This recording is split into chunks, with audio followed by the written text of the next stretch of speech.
Tragedi ni dia berlaku pada 29 Jun 1995 apabila ada satu department store di tengah-tengah Bandar Seoul telah runtuh secara tiba-tiba yang bernama Sampung Department Store. So tragedi ni telah meragut nyawa sebanyak 502 orang mangsa dan telah menyebabkan lebih 1000 orang telah cedera parah dan juga cedera ringan. Actually dekat South Korea masa tahun 1980-an telah berlaku ekonomi boom di South Korea yang telah menyebabkan pembangunan moden, pesat dan juga rancak. And also masa 1988, diorang juga telah mengadakan Seoul Olympics. Ramailah pelancong masuk dan juga merancakkan lagi ekonomi boom ni. Sejajar dengan diorang punya misi iaitu untuk ride the wave of the economic boom, kerajaan South Korea telah mewajibkan kontraktor lokal untuk membangunkan bangunan-bangunan yang besar di Bandar Seoul. So antara local construction company yang ikut serta dalam inisiatif ni adalah The Sampung Group, iaitu syarikat yang telah membangunkan Sampung Department Store. Bangunan ni sebenarnya telah diluluskan oleh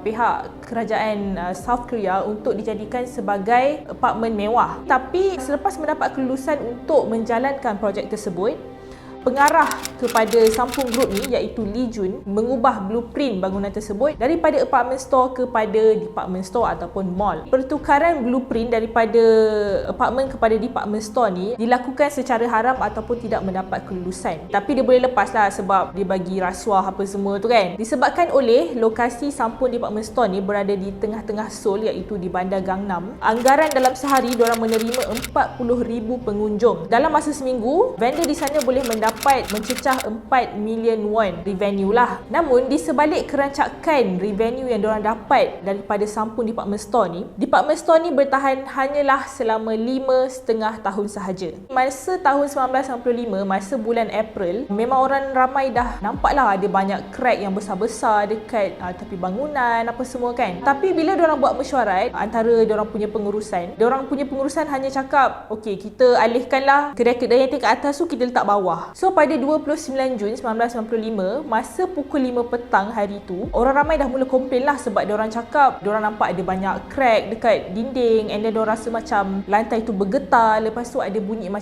yang kuat lah, macam bunyi guruh dalam mall tu. Tapi malangnya bila pihak pengurusan buat meeting and then diorang minta pendapat daripada pengarah dia lah iaitu Lee Jun tu. Lepas tu Lee Jun tu cakap, tak boleh, kita tak boleh nak berhentikan kita punya operasi, kita kena dapatkan duit. Diorang ambil keputusan untuk check keadaan mall tu bila mall tu tutup. So basically nak bagi orang shopping puas-puas lah. Lepas tu orang dah balik baru diorang check. Namun segalanya sudah terlambat apabila pada pukul 5.52 petang Sampung Department Store telah pun runtuh, walaupun pekerja di sana telah memberikan amaran seperti alarm dan juga telah memberikan arahan untuk mengosongkan bangunan tersebut. So berdasarkan siasatan pihak polis, runtuhan tersebut berlaku disebabkan oleh kegagalan struktur bangunan tersebut. Actually dia punya foundation untuk bangunan tu sebenarnya tak kukuh. Dalam plan sepatutnya diorang gunakan tiang yang berukuran 80 cm, tapi sebab diorang nak kurangkan kos, diorang nak kasih mall tu nampak lebih cantik, diorang kurangkan saiz tiang tu daripada 80 cm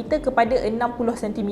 So benda tu macam memberikan beban yang sangat-sangat berat lah kepada tiang tersebut untuk menahan berat daripada tingkat yang atas-atas. Pihak polis telah merumuskan bahawa runtuhan tersebut berlaku disebabkan oleh kelalaian dan juga corruption yang berlaku dalam syarikat tersebut. Jadi orang yang bertanggungjawab untuk tragedi ini adalah pengarah kepada Sampung Group iaitu Lee Jun. Lee Jun telah dijatuhkan hukuman penjara 7.5 tahun atas kesalahan criminal negligence, and also dia punya anak iaitu pengarah kepada syarikat tersebut telah dijatuhkan hukuman sebanyak 7 tahun di atas kesalahan accidental homicide dan juga corruption. Tapak Sampung yang telah runtuh itu sepatutnya buat memorial dekat situ kan, supaya orang macam mengingatilah peristiwa tersebut. Tapi telah dijadikan apartment building, and tapak memorial untuk tragedi ini telah dibina di Yanje Citizen Forest.